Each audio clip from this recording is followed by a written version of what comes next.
अस्सलाम वालेकुम नाज़रीन, आज का सच के साथ मैं हूं नदीम हुसैन।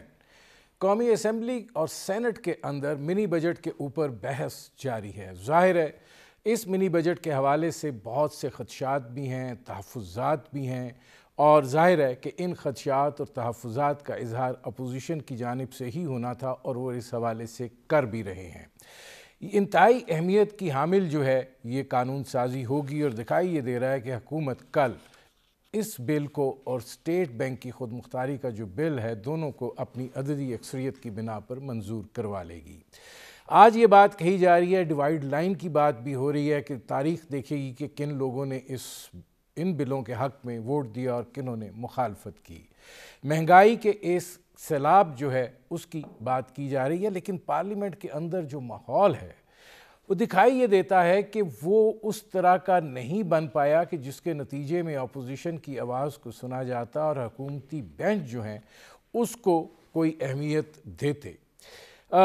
अपोजिशन होती है तो हुकूमत नहीं होती, हुकूमत होती है तो अपोजिशन नहीं होती, और यूँ पार्लियामेंट जो है जिसकी सुप्रीमेसी की, बालादस्ती की बात की जाती है, वो अपनी जगह के ऊपर मुतासर हो रही है। और ज़ाहिर है कि जब पूरी अपोजिशन यकजा मुखालफत करेगी और महज हकूमती एमा के ऊपर ये बिल मंजूर किए जाएंगे तो फिर इसके ऊपर जिन तहफ़्फ़ुज़ात और ख़दशात का इजहार किया जा रहा है उनको एक जला मिलेगी। दूसरी तरफ जो सियासत है उसके अंदर से अब धुंध जो है कुछ छटनी शुरू हुई है। आज कायदे हिज़्ब इख्तिलाफ मियाँ शहबाज शरीफ ने मौलाना फजलुर रहमान से मुलाकात की है और पहली दफ़ा ये एतराफ़ किया है मियाँ शहबाज शरीफ साहब ने कि मौलाना फजलुर रहमान से तहरीक अदम एतमाद के ऊपर बातचीत हुई है। ये वो चीज़ है जिसके ऊपर मुस्लिम लीग नवाज़ जो है वो मोतरज़ रही है। उनका ये ख्याल था जब तक अवामिल पूरे ना हों तहरीक अदम एतमाद जो है वो कामयाब नहीं हो सकती है। पाकिस्तान पीपल्स पार्टी इसकी एक अरसे से वकालत करती रही है। देखना यह है कि क्या इज्तिमाई इस्तीफ़ों वाला मामला जो है वो पसे पुश चला गया है और अब तहरीक अदम एतमाद की जानिब जो है वो बढ़ा जा रहा है। पाकिस्तान पीपल्स पार्टी कहती है कि PDM से निकलने के बाद ये महज सियासी जमातों का मजमुआ है, PDM नहीं है। बाहर की हद तक ज़ाहिर है 27 फरवरी को पीपल्स पार्टी का लॉन्ग मार्च है। आज बिलावल भुट्टो जरदारी की असम्बली के अंदर एक अच्छी तकरीर थी और उसमें उन्होंने ये बात कही कि 27 को आकर हम आपको बताएंगे कि क्या होना है।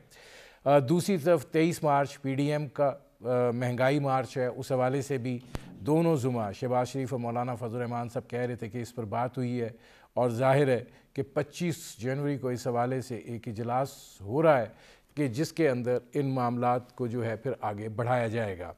पाकिस्तानी सियासत के अंदर मुस्लिम लीग नवाज़ और पाकिस्तान पीपल्स पार्टी दो बड़ी जमातें हैं। क्या पाकिस्तान पीपल्स पार्टी का जो लॉन्ग मार्च है वो एक तरह से पंजाब के अंदर जो एक तक़वियत मिलती हुई दिखाई दे रही है पाकिस्तान पीपल्स पार्टी को, उसको भी मुनज़्ज़म करने का ज़रिया होगा? और क्या ये जो तहरीक एतमाद वाली सूरत हाल है इसमें कैसे देखते हैं कि वो तमाम अवामिल पूरे हो गए हैं जिस बात की निशानदेही की जाती रही है?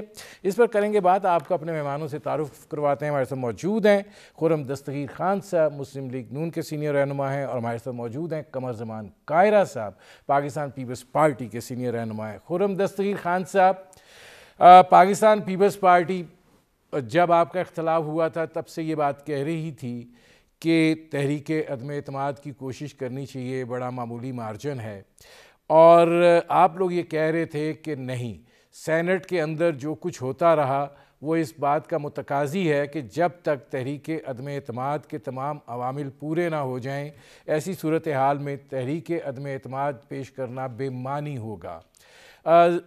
ये भी कहा गया कि जब एक टेलीफोन कॉल के अंदर पार्लियामेंट के अंदर सूरत हाल बदल जाती है तो फिर तहरीक अदम एतमाद जो है वो क्या मानी रखती है? आप क्या समझते हैं कि अब जो मियाँ शहबाज शरीफ साहब मौलाना फजलुर रहमान साहब को एतमाद में लेने गए हैं तहरीक अदम एतमाद के हवाले से, तो वो अवामिल जो हैं वो पूरे हो गए हैं? शुक्रिया नदीम साहब।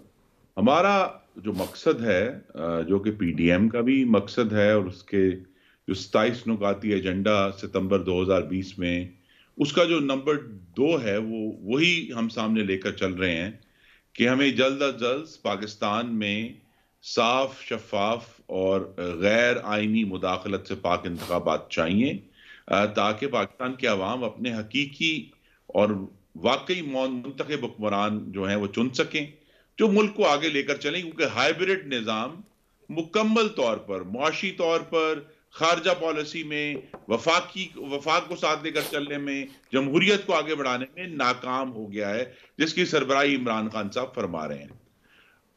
ये जो अगर अदम एतमाद आनी है, अगर उसका मकसद, हम इसलिए उसके मुखालिफ थे और अभी भी हैं कि उसका ये मकसद नहीं होना चाहिए कि उसके नतीजे में एक और हुकूमत बने जो 2023 तक जाए। जो भी हम अमल करेंगे उसका सामने फोकस और मकसद यही होगा कि अगर अदम एतमाद आती है, कामयाब होती है, तो जो नई हुकूमत बने वो फौरी तौर पर नए इंतखाबात का ऐलान करे।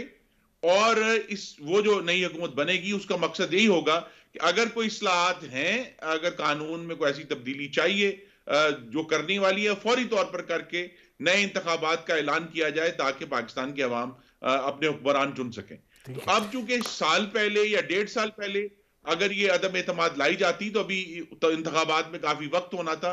अब चूंकि इंतखाबात में 1.5 साल रह गया है, तो अब वक्त आ गया है, ऐसे अवामिल पैदा हो गए हैं। दूसरी जो बात है उसके साथ जुड़ी हुई कि पाकिस्तान की जो मईशत है और पाकिस्तान के जो पब्लिक फाइनेंसेस हैं, जो हमारे इज्तिमाई मालियाती सूरत हाल है, उसका इस कदर बेड़ा गर्क कर दिया है इमरान खान साहब ने कि ये मामला चलता हुआ आगे चंद दिखाई नहीं देता। मैं आता हूं खुर्रम दस्तगीर खान साहब, वो भी एक ऐसा अमल है जी, इसलिए अब उसकी तरफ फोकस्ड है। कर अब कमर जमान कायरा साहब, ये फरमाइएगा कि दो बातें खुर्रम दस्तगीर खान साहब की बात से उभर कर सामने आई। एक तो ये कि तहरीक अदम एतमाद की तरफ ये जा रहे हैं, दूसरा ये है कि वो ये बात कह रहे हैं कि फोकस जो है वो फौरी इंतखाबात पर होना चाहिए। कोई ऐसी नेशनल गवर्नमेंट या कोई इस तरह की अंदर से ही कोई हुकूमत जो 2023 तक जाए वो नहीं होनी चाहिए। आप इसकी वकालत बहुत अरसे से कर रहे हैं, आपका क्या मुस्लिम लीग नवाज से इस हवाले से पार्लिमानी सतह के ऊपर, चूँकि आप राब्ते में हैं, राब्ता हुआ है, मामला तय पाए हैं और अब ये आप देख रहे हैं कि तहरीक अदम एतमाद की तरफ बढ़ा जा रहा है? नदीम साहब, एक तो मैं पार्लियामान का क्योंकि हिस्सा नहीं हूँ, पार्लिमानी पार्टी का, तो मुझे नहीं पता कि आज या कल में कोई ऐसी डेवलपमेंट हुई है। हाँ, अगर कोई डेवलपमेंट होती है और वो हमारी जमात के अंदर यकीनन हमारी सीसी में डिस्कशन में आएगी या कोर कमेटी में डिस्कशन में आएगी, तो फिर उसके ऊपर सैर हासिल बात कर सकेंगे। जहाँ तक ताल्लुक अदम एतमाद की तहरीक का है, जब से ये हुकूमत बनी, हमारी पहले तो कोशिश रही कि ये हुकूमत चले, लेकिन जब हमने सारी जमातों ने, अपोजिशन की जमातों ने ये महसूस कर लिया कि अब इस हुकूमत का चलना इस मुल्क के लिए नुकसानदेह है और दिन ब दिन नुकसान बढ़ता जा रहा है, तो हमने पीडीएम का जो है इत्तेहाद इकट्ठा किया और फैसला किया कि इमीडिएट इक़दामात उठाए जाएं। और उसमें वो 27 पॉइंट्स हैं कि हमने क्या क्या करना है वो तय किया। ऑब्जेक्टिव लिखा गया कि फौरी तौर पे इस हुकूमत का खात्मा किया जाए, क्योंकि नए इंतखाब ही एक वे फॉरवर्ड है। लेकिन और ये बात तयशुदा है, मीटिंग्स के अंदर भी, मीडिया में भी, आपस में भी, हर जगह पे हमारा मौक़िफ़ बड़ा वाज़ेह है कि नए इंतखाब के लिए जो इंतखाबी कवानीन हैं, जो ज़ाबिते हैं, उनमें तब्दीली करना ज़रूरी है, तरमीम करना ज़रूरी है। लिहाजा अगर फौरी तौर पे ये हुकूमत तोड़ दी जाती है, गिर जाती है, डिज़ॉल्व कर दी जाती है, खुद वज़ीर आज़म इनिशिएटिव ले लेते हैं, तो इन सूरतों में कोई हुकूमत वो ज़ाब्ता कार तब्दील नहीं कर सकेगी, क्योंकि जो केयर टेकर गवर्नमेंट होगी उसका ये इख्तियार नहीं होगा। लिहाजा इन असम्बलियों से अदम एतमाद के नतीजे में एक हुकूमत बनाई जाए जो इलेक्शन के ज़ाब्ता कार में ज़रूरी तरामीम करके कानून में, और वो इमीडिएटली इलेक्शन की तरफ जाए। ये कहना, और इसी पे हम हमेशा एडवोकेसी करते रहे, इससे हट के हमारा कभी मौक़िफ़ नहीं था, ना किसी नेशनल गवर्नमेंट का, ना 5 साल बाद थी, ना 2023 का इशू था। रही बात पीपल्स पार्टी ने पीडीएम के अंदर जब तक हम थे, पीडीएम का फ्लोर जब तक मौजूद था, तो हमने अपने दोस्तों को इस बात पे कायल किया कि बाय इलेक्शंस, जिसपे सारी जमातें ये कह रही थी कि जी बाय इलेक्शंस का बायकाट करें, हमने गुजारिश की कि नहीं, बायकाट करना मुनासिब नहीं है, हमें अमली मैदान में आना चाहिए। हम मैदान में आए, हमने 13 में से 11 सीटें जीती और हुकूमत की चूल्हे हिल गई। फिर सेनेट का इलेक्शन आया तो फैसला करके ऐलान कर दिया गया एक तरह कि जी हमें सेनेट के इलेक्शन को ब्लॉक करना है और उससे पहले इस्तीफे दे दिए जाएं। हमने इस पे भी बड़ी मेहनत की, बड़ी कोशिश की, कई मीटिंग्स हुई, हमारी सीसी की मीटिंग हुई और हमने जाके गुजारिश की कि यह रास्ता दुरुस्त नहीं होगा। मेहरबानी हमारे दोस्तों की, उन्होंने भी इस रास्ते को कबूल कर लिया और सेनेट के इंतखाब में हमने साबित कर दिया कि वोट पैदा कर किए जा सकते हैं। ये जो खुफिया कुव्वतों की बात है, हम क्योंकि सारी जिंदगी उस मिजाज से लड़ते रहे हैं, लिहाजा हमें उनसे कोई खदशा नहीं था। इस पे हमारे दोस्तों के तहफ़्फ़ुज़ात जरूर थे, लेकिन हम उस वक्त समझते थे कि जब सेनेट के अंदर हम कामयाब हुए, अगर उस वक्त फौरी तौर पे अदम एतमाद की तहरीक आती तो हमारे लिए ये बहुत आसान हो जाता। कायरा साहब, मुझे एक ब्रेक लेना पड़ रहा है। नाज़रीन, हमारी गुफ्तगू जारी है, एक मुख्तसर से कमर्शियल ब्रेक का वक्त हुआ है। मिलते हैं एक वक्फे के बाद।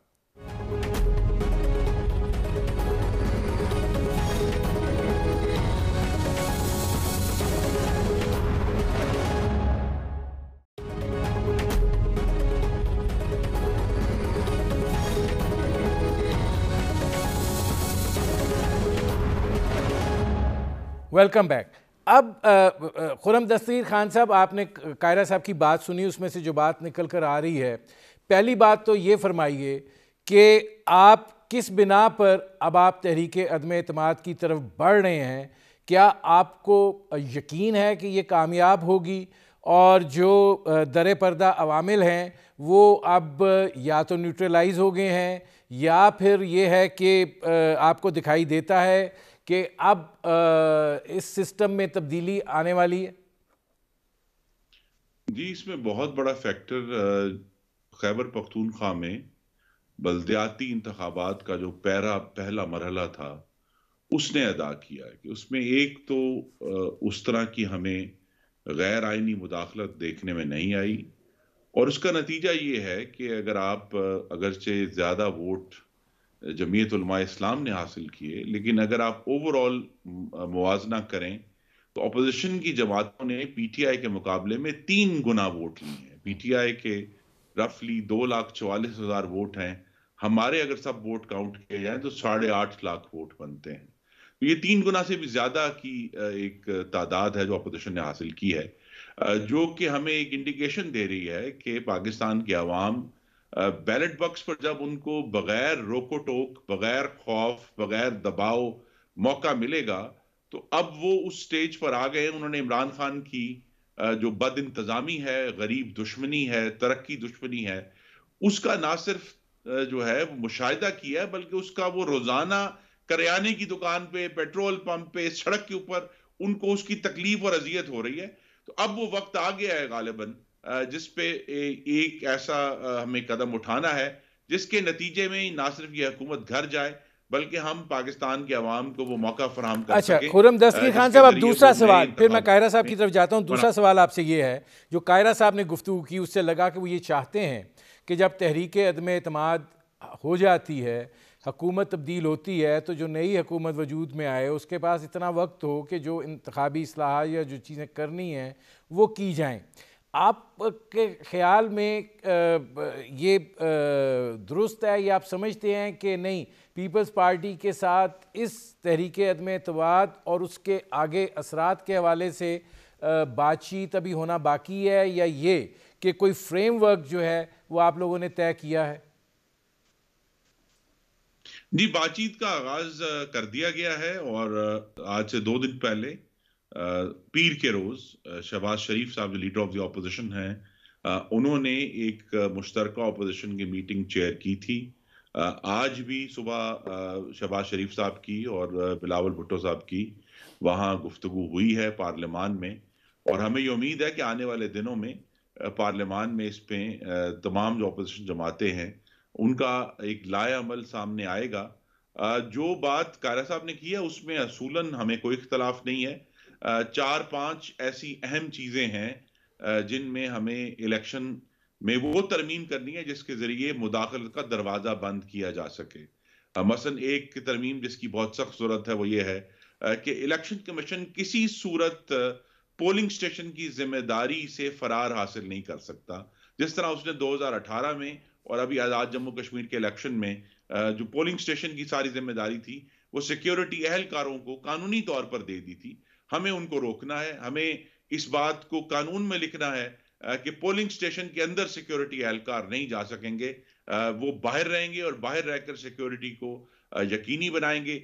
इसी तरह जो कुछ एक दो और तरमीम है काउंटिंग के वक्त के हवाले से, ताखीर के हवाले से, वो तमाम इश्यूज जो हैं उनको डील करना है। और ये जो ईवीएम की तबाहकुन इन्होंने की है अमेंडमेंट, वो उसमें अगर एक हमारा एम है कि उसको भी तब्दील किया जा सके कि ईवीएम जो है वो फौरी तौर पर इतने बड़े इंतखाब में, जहां इंतखाब गवादर में भी होना है और चित्राल में भी होना है, पेशावर में भी होना है और ठट्ठा बदीन में भी होना है, तो ये इतने बड़े इंतखाबात में बैक वक्त जो वोटिंग मशीन्स हैं उनका इस्तेमाल नहीं किया जा सकता। मैं खुरम साहब आता हूं चाहिए उसकी जी खुरम साहब मैं आता हूं को यकीनी बनाने के लिए। तो ये जैसे काम है जो फौरी तौर पर नदीम साहब हो सकते हैं, वो अमेंडमेंट्स लिखी हुई हैं, तैयार हैं। तो जब अगर नई हुकूमत आती है तो कोई अमर माने नहीं कि फौरी तौर पर इनको अडॉप्ट करके कानून में तब्दीली करके तो फिर इसको आगे बढ़ा जाए और नए इंतखाबात करवाए जाए।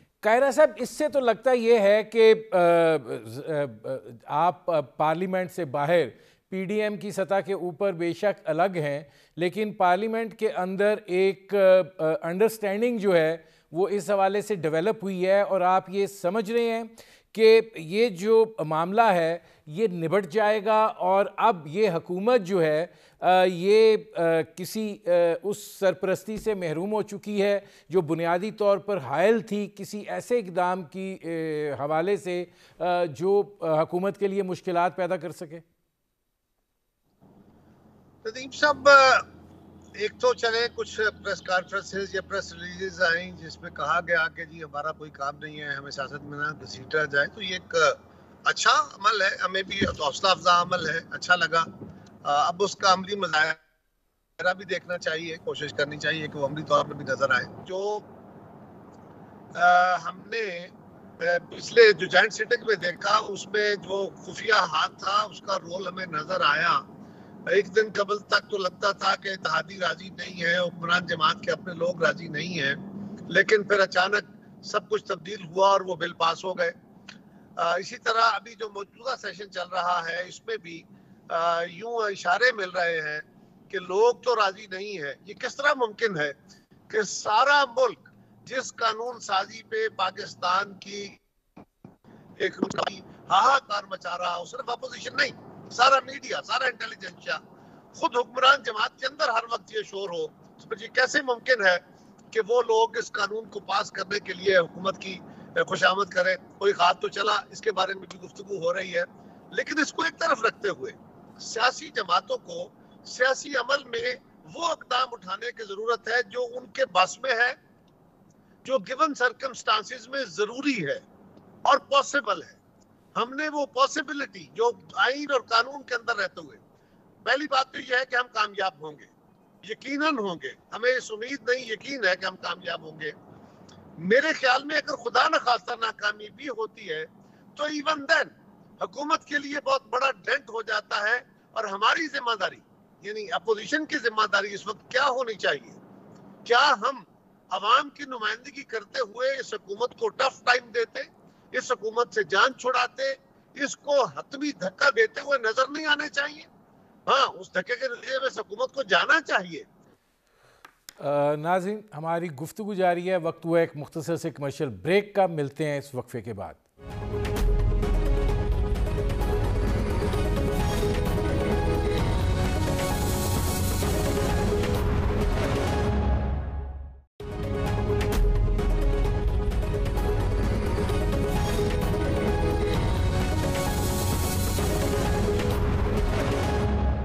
Welcome back.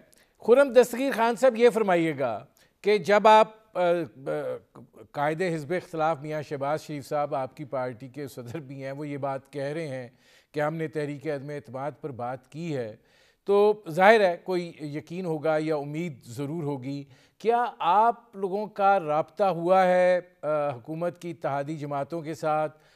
ज़ाहिर है MQM है, मुस्लिम लीग काफ है, इनसे कोई रवाबित आप लोगों के हुए हैं? वो क्या समझते हैं इस सूरत हाल के अंदर?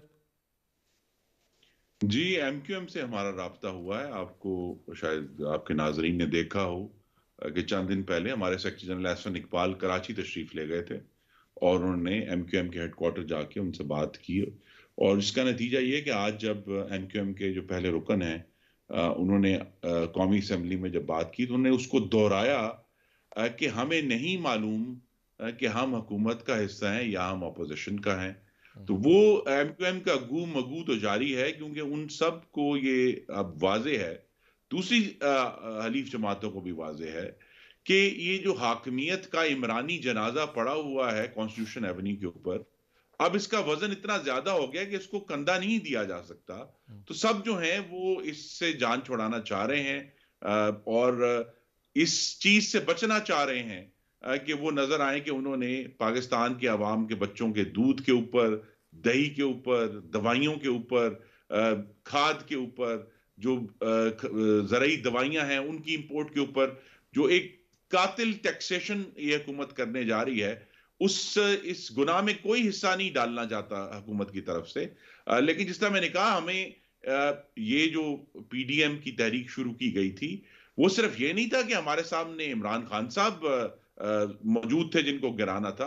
असल तो ये हाइब्रिड निजाम है जिससे हम जान छुड़ाना चाहते हैं। वो हाइब्रिड निजाम ही वक्तन फक्तन आके इमरान खान को वो बैसाखी फराम करता है जिसकी बुनियाद पर वो खड़े होते खड़े हैं। होते हैं। ये इसमें खुर्रम दस्तगीर खान साहब, दूसरा सवाल आपसे ये है, ये फरमा दीजिए कि जाहिर है 27 फरवरी को आज बिलावल भुट्टो जरदारी साहब फ्लोर ऑफ द हाउस पे भी कह रहे थे हम आके बताएंगे आपको, ये एक प्रेशर भी डेवलप हो रहा है। क्या मुस्लिम लीग नवाज जो है उसका जाहिर है 23 मार्च आपकी PDM की डेट है, लेकिन उससे पहले ये जो दबाव है इसका हिस्सा बनेगी? कोई पाकिस्तान पीपल्स पार्टी के साथ इस हवाले से कोई अंडरस्टैंडिंग डेवलप हुई है या आप समझते हैं कि वो पीपल्स पार्टी का होगा सिलसिला, आपका 23 मार्च को ही होगा?